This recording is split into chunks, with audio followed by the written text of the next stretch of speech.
Welcome back to the channel, guys. I'm Travis Sylvester, and today we're going to be talking about the tools and techniques to put filler on your car.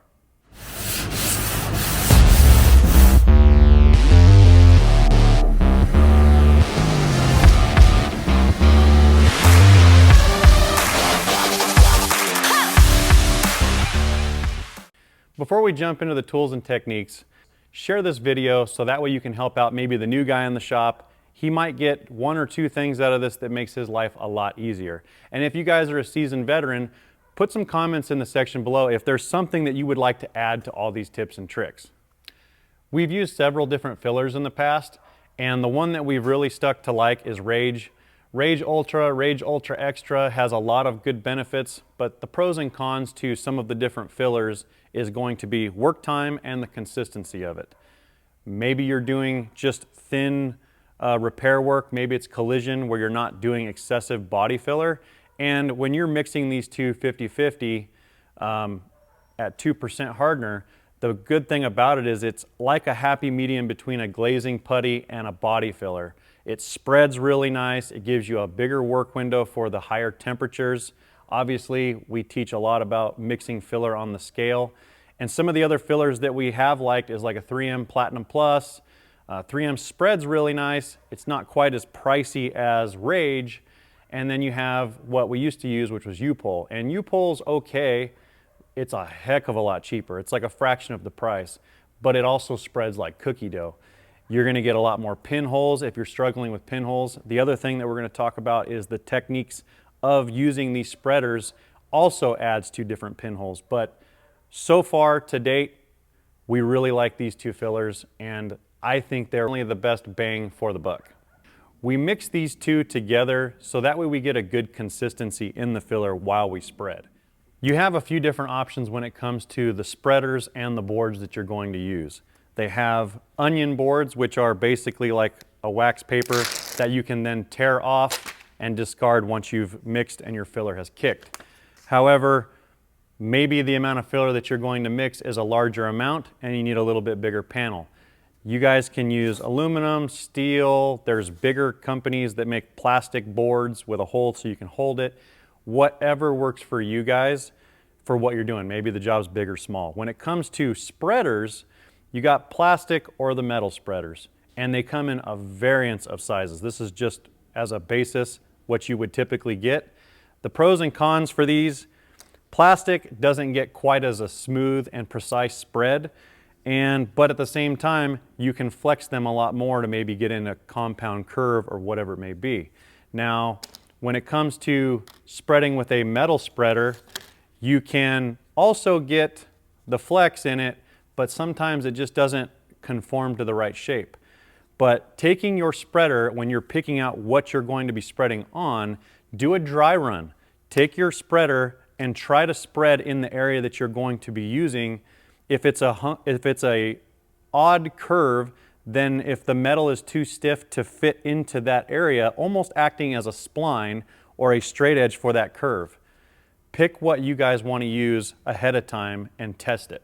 With the plastic spreaders, sometimes you got to think outside the box and use whatever shape that you need. Maybe it's a fender flare on a 56 Chevy and you need this curvature. And if that's the case, these things work really good that if you take a razor blade and you put a scar through them, you don't have to cut it all the way through. You can take it and it just snaps really easy, and now you can use this curvature to create a shape. Once you guys have picked what spreader you're going to use, the problem is everybody is concerned with what the filler's going to do instead of focusing on these details. Take a step back from your work and actually think about where your finger placement is while you're spreading. A lot of times guys will have it where they're holding it funky, and what's going to happen is that wherever your finger placement is not, you're going to have inconsistencies or lows in the filler that you're not even noticing on why you're having these issues spreading from the get-go. If you guys actually take the spreader that you're going to use and make it work to your benefit, curve it into the curvature that you're going to use, and also angle plays a big part in it. If we're seasoning the filler on the board, and when I say seasoning, everything should be prepped. Everything's scuffed So that what you have is a mechanical adhesion. You don't want to just take the filler, mix it up, and slap it on the panel and then move it around, because what's happening is that you're having air gaps in the actual scratches on your filler panel. You need to take the filler and press it firmly and evenly into the entire area that you're going to spread first with a nice tight pattern. Once you get that nice tight pattern, you can then smooth it back over and add more filler as needed. Let's actually show the details on what I mean by seasoning the panel. If we are using this as a demo, I'm not going to put hardener in this, and we do not have the two mixed, so you guys know. But when you grab the filler and you're going to put it on the car, seasoning it means taking your filler, again, focusing on these details while you spread, otherwise you're battling it. Even fingers across the spreader, grab what you need, and actually just put a very slight bit on your panel, pressing it firmly. If you're laying way down with the spreader, you're not going to be putting the same pressure into the sand scratches than you will be if you're pressing it in tighter and you're more perpendicular to the panel. Obviously, this is very basic and common sense for most of you, but a lot of guys struggle with this, and then when they come to block this down, the filler's pulling off the panel, and it's because you're not getting the good adhesion that you guys need from the beginning. Depending on what your curvature is or what your situation may be, with seasoning it, you want to press it in different directions, because your sand scratches are never going to be exactly the same everywhere. Push it in as best you can, X pattern, front to back, side to side, that way you know it's on there. Once you have that film now on the entire panel in the area that you're going to do, you can then come in and grab it. The other thing is, if you leave it piled up in the center, when you put the hardener in it, it's going to be hotter. It's going to kick on you faster. So by you mixing it and then taking the filler on your filler board and spreading it out, it's not going to be as hot, and you might get a little bit more work time out of it. There's also going to be guys that will say, if you put the filler board in the fridge or whatever, the problem is you don't want to do that, because then you're going to be shocking the filler, because now it's cold and you're putting it on a hot panel. What really matters is that you're doing filler in optimal weather, which is 70, 75 degrees, and maybe you have an air-conditioned room. That's optimal. So having that climate where you need it, so that way you get the work time that you need, is key. You don't want to be putting it on a car that's 100+ degrees. It will kick on you guys so fast that you won't even be able to do any of this process. So don't think that you're going to find some kind of workaround like putting it in a fridge, because I have seen guys do that and it just doesn't work. Now that you've got your panel completely seasoned, you can then take the filler and put it on liberally and smooth as possible, focusing on, as you put it on, do you have it where you need it? In our previous videos, we teach you guys the pencil trick. If you guys have not seen that video, it is definitely worth watching. But let's pretend this filler is already on your panel, and now we're focusing on trying to get, let's put some inconsistencies here, right? You're trying to make this as smooth as possible from the beginning, so that way you don't fight this in the sanding stage. Well, if you're trying to spread this out and you have a whole bunch of filler on your spreader and it's already in that stage where it's starting to kick and it's becoming cottage cheese, go back to your board, wipe it off so you have a nice smooth blade, and then come back, even fingers, and start firmly pressing. Again, the more this angle is, if your area is the low in the center, then you're going to want to be starting to feather it out where you're more perpendicular, and as you come into the center, you lay it down, and then as you get to the other end, you're picking it back up. That way you're creating a gradual sweep that is easy to sand out. I know that sounds stupid, but it's teaching this, that's what everybody seems to fight the most. You just need to practice these very simple things. Take filler if you're new to this and work in small bits and just try to do it as smooth as possible every time. When you get good at mixing it and spreading it with these, part of this process is that you're going to be able to do more and more as you get the muscle memory to do this.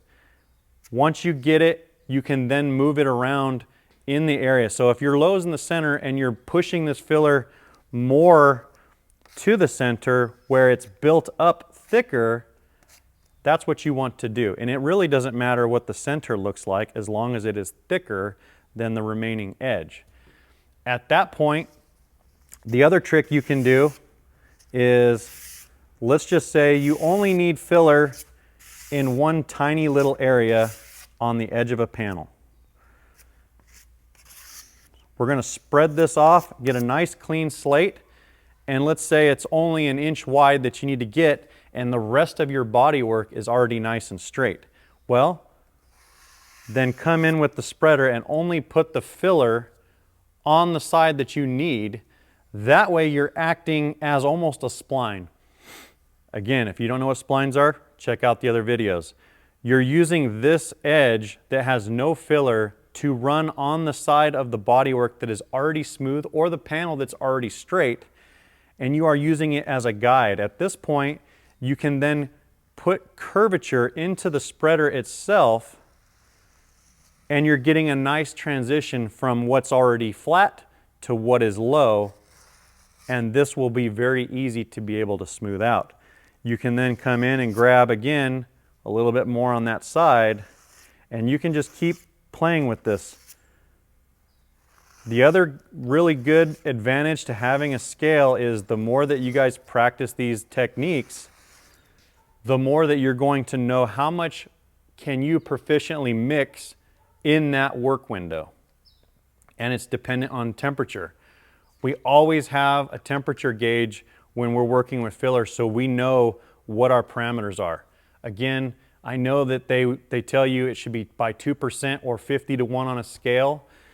However, sometimes your temperature is so high, like we get in Southern California, that you might have to adjust that from 50 to 60 to 1 or whatever it is. It's just to give you that consistency on your car all the way through. Your edge is the #1 thing you guys are going to struggle with. Take your filler board and clean off your paddle and go back to the area. If you know the low is in the center, you want to be, again, using it on the area that you know is good and curving your spreader to where you can feather this. And it doesn't matter if it has this ridge around where you have feathered. What matters is that you're getting a smooth transition from what is flat to what is thick, and that way this blocks out easy. If you have a hard edge and you're trying to block those two down, this will always fight you, that hard edge. But if you have this very smooth transition all the way around, you can even, if you're practicing this, you can even bring it in. Trying to get this out of the way for you guys. It doesn't matter what the center really looks like as long as it's thicker, but to exaggerate that, you can come around and I'm really pushing. Again, if your pencil line's in here, this is where your low is, you're doing all of these transitions and smooth spreads beyond that dent. You don't want to just try to stay right on that dent. You must always go beyond. 9 times out of 10, if the low is not excessive in the center, even if it looks like this will still block out perfectly because this is thicker and this transition is smooth. Once your block is riding in there and you're bringing this whole thing down, you will find that these smooth edges comes out way quicker. Thanks for joining us for another episode. If you guys are liking this channel, please check out the other videos. If you click on the channel, go to the videos tab, we have tons of playlists that show everything from bodywork to metal, all kinds of different tech tips to help you guys on your personal project. Continue to learn, share what you guys know, and we'll see you guys next week. Now this is the, yeah. Where's the banjos? All right.